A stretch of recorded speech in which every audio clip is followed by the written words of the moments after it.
One of the biggest controversies in the world of sports over the last several decades has been the use of performance-enhancing drugs and substances, or PEDs. It seems as if there hasn't been a single sport that hasn't been touched in some way by the use of PEDs. But what exactly are PEDs and how do they give athletes an advantage? Do they really work? And if they do, just how big of an advantage do they give? Learn more about performance-enhancing drugs and how they've impacted the world of sports on this episode of Everything Everywhere Daily.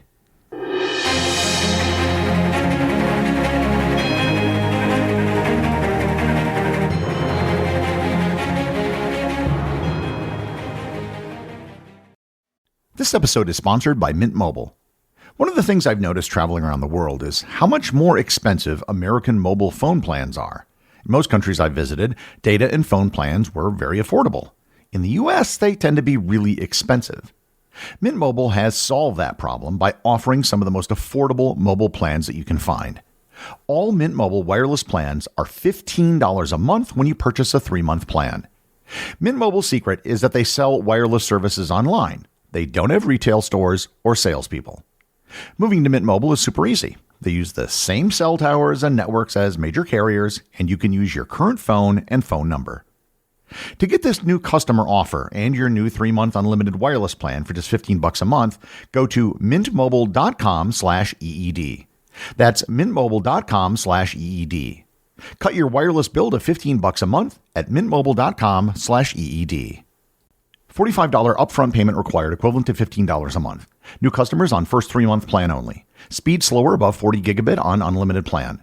Additional tax, fees, and restrictions apply. See Mint Mobile for details. Yeah, sure thing.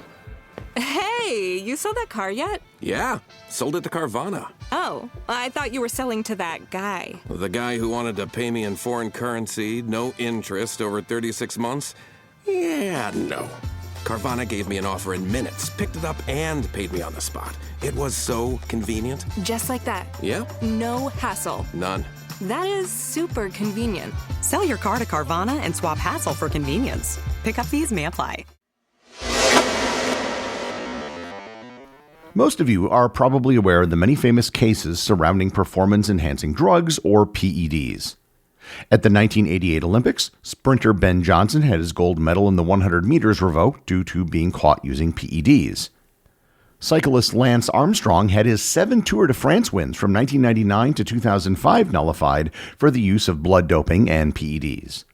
Barry Bonds, Mark McGwire, Sammy Sosa, and Roger Clemens have been denied entrance to the Baseball Hall of Fame because of their PED use. In 2016, the entire country of Russia was banned from the Olympics because of their state-sponsored use of PEDs. These cases are only some of the highest profile examples. There have been cases of PED usage in almost every sport at every level going down to high school. So what exactly are performance-enhancing drugs? How do they work, and when did all of this start? Taking substances to enhance performance, or substances that were believed to enhance performance, goes back at least 2,700 years. At the ancient Olympics in Greece, athletes consumed substances like hallucinogenic mushrooms, herbal tonics, and wine potions believed to enhance strength and endurance. Perhaps the most popular items that were consumed were raw animal testicles. The consumption of animal testicles was something that was found in most cultures, as most cultures realized that eunuchs lacked many masculine traits. Roman gladiators used stimulants and herbal concoctions to fight fatigue and increase aggression in the arena. Needless to say, these things didn't do much to improve performance. It was mostly the placebo effect. With the reintroduction of the Olympics in the 19th century, once again athletes tried to find an edge. Many of these early uses of performance-enhancing substances were stimulants like caffeine, alcohol, strychnine, and cocaine to improve stamina and suppress fatigue. If you remember way back to my episode on the 1904 Olympic Marathon, the winner, the American Thomas Hicks, was given strychnine, which is used as a rat poison, as well as brandy during the race. However, the early 20th century saw an explosion in our understanding of human biology and chemistry. In 1935, the German biochemist Adolf Butenandt independently isolated and purified testosterone from animal testicles. Later that year, Butenandt and his team identified testosterone's molecular structure, confirming it as the primary male sex hormone. That same year, the Croatian-Swiss researcher Leopold Ruzicka synthesized the male hormones aldosterone and testosterone. Butenandt and Ruzicka were awarded the 1939 Nobel Prize in Chemistry for their work. Once testosterone's structure was understood, scientists began producing synthetic versions with improved potency. And here is as good a time as any to define some important terms. Steroids are a class of organic compounds that include hormones, vitamins, and other biologically active molecules. They're naturally produced in the body and play essential roles in metabolism, immune function, and development. So steroids themselves are not necessarily bad. They're completely natural, and all of us have some steroids in our body. Anabolic steroids, specifically anabolic androgenic steroids, are synthetic derivatives of testosterone designed to promote muscle growth, aka anabolic effects, and enhance male characteristics, aka androgenic effects. They increase protein synthesis, nitrogen retention, and red blood cell production, improving muscle mass, strength, and recovery. After the Second World War, the first performance-enhancing drugs that went into common usage were actually amphetamines. Amphetamines are central nervous system stimulants that increase dopamine and norepinephrine levels, enhancing alertness, energy, and focus while reducing fatigue. Amphetamines were given to U.S. troops during the war and began being used in both team and individual sports during the 50s and 60s. These drugs were commonly available and were totally legal. Nobody was concerned about their use at the time. Doctors on baseball teams in the 1960s openly had veritable pharmacies that they provided to players, and it was all, mostly, out in the open. The one thing that wasn't commonly prescribed at this point were anabolic steroids. The 1950s also saw the rise of the Cold War and the rise of sports as a proxy for armed conflict. The Soviet Union began using anabolic steroids in weightlifting and wrestling, achieving unprecedented success. In 1958, Dianabol, the first oral anabolic steroid, was developed by Dr. John Ziegler in the United States for American athletes to compete with Soviet strength. The 1960s saw the first deaths of athletes due to taking PEDs. Cyclist Knut Jensen died after using amphetamines, bringing public attention to the dangers of PEDs.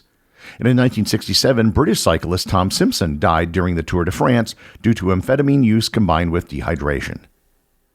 The rise in PED usage led the International Olympic Committee to ban performance-enhancing drugs, primarily amphetamines, in 1967, and to introduce drug testing at the 1968 Winter Olympics in Grenoble and later at the 1968 Summer Olympics in Mexico City. The 70s saw an explosion in steroid usage. Steroids became widespread in bodybuilding. Arnold Schwarzenegger admitted steroid use was part of the game, and if you didn't use them, then you'd have no chance of competing. The country that really leaned into steroid usage was East Germany. The East Germany steroid program, known as State Plan 1425, was a state-sponsored doping operation initiated in the 1960s to dominate international sports, particularly the Olympics. After witnessing the Soviet Union's success with anabolic steroids, East Germany sought to create elite athletes as a means of showcasing communist superiority on the world stage.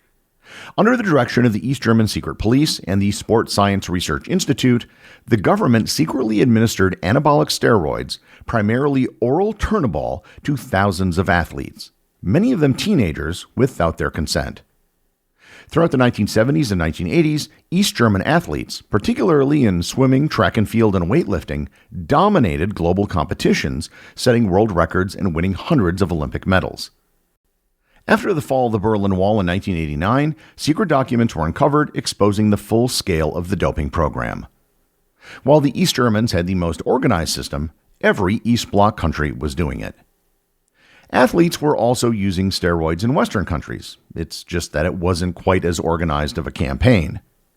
The IOC and steroid users were playing a game of cat and mouse for years, trying to create new ways of taking PEDs without getting caught. At the 1983 Pan American Games, several athletes withdrew after being tested for steroids, hinting at widespread use.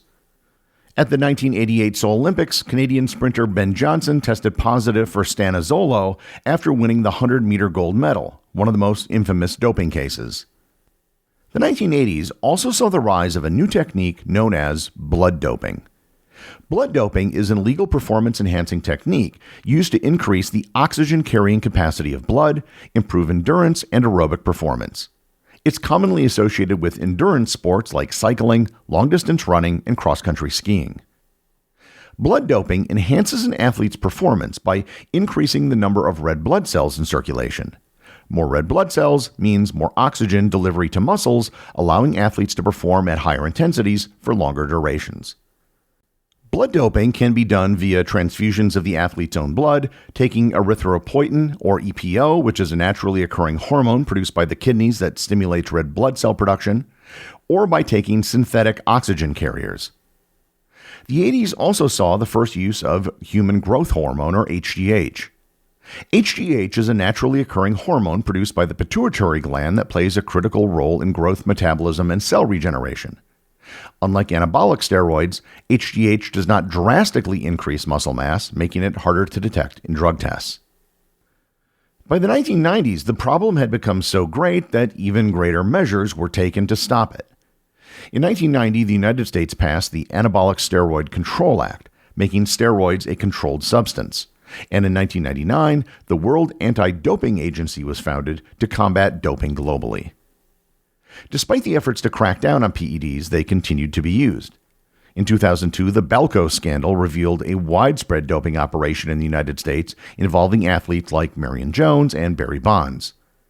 From 2007 to 2012, Lance Armstrong faced accusations and eventually admitted to using EPO, blood doping, and steroids after years of denial. When his Tour de France victories were vacated, no one was declared the winner, mainly because doping was so prevalent that they would have had to have probably vacated the results of the next several finishers as well. Despite the high-profile cases, PED use hasn't stopped. Whistleblowers revealed a state-sponsored doping program in Russia, and in 2016, the entire nation of Russia was banned from the Rio Olympics after a World Anti-Doping Agency investigation. PEDs have actually expanded beyond the obvious sports that involve strength, speed, and endurance. Shooting and archery have had PED scandals, with athletes taking beta blockers, which reduce hand tremors and anxiety, and stimulants for focus. A North Korean shooter, Kim Jong-soo, was stripped of 2 medals for using propranolol at the 2008 Olympics. Competitors in esports, aka video gaming, have begun using cognitive enhancers like Adderall. There's even been rumors of drugs such as Adderall being used by chess players, even though there have been no high-profile cases of anyone getting caught. One question I've always personally had is just how effective are performance-enhancing drugs? If an average person were to take steroids, would it turn you into a muscle-bound athlete? And the answer is no. If an average person took steroids and then did nothing and just sat on a couch, it would do very little for you. They can increase your muscle growth, but it would require you to do something to encourage muscle growth in the first place, like work out. Assuming you took anabolic steroids as part of a training regimen, the results, however, can be quite dramatic. Studies show that anabolic steroids can lead to an increase of 4 to 7 kilograms or 9 to 15 pounds of lean muscle mass in just 10 to 12 weeks when combined with proper training and diet. In one famous 1996 study, testosterone enanthate increased bench press strength by 20% and squat strength by 38% in just 10 weeks. Blood doping has been found to increase red blood cell count, improving oxygen delivery by 5 to 15%. VO2 max, which is a measure of aerobic capacity, can improve by 10 to 15% as well, leading to a 5 to 10% increase in endurance performance. Cyclists and long-distance runners using EPO have been shown to gain 3 to 5% improvement in race times, which is the difference between winning and finishing outside of the top 10. And that's the thing to remember. At the very elite end of athletic performance, the benefits of PED might be smaller than they would be for lesser athletes.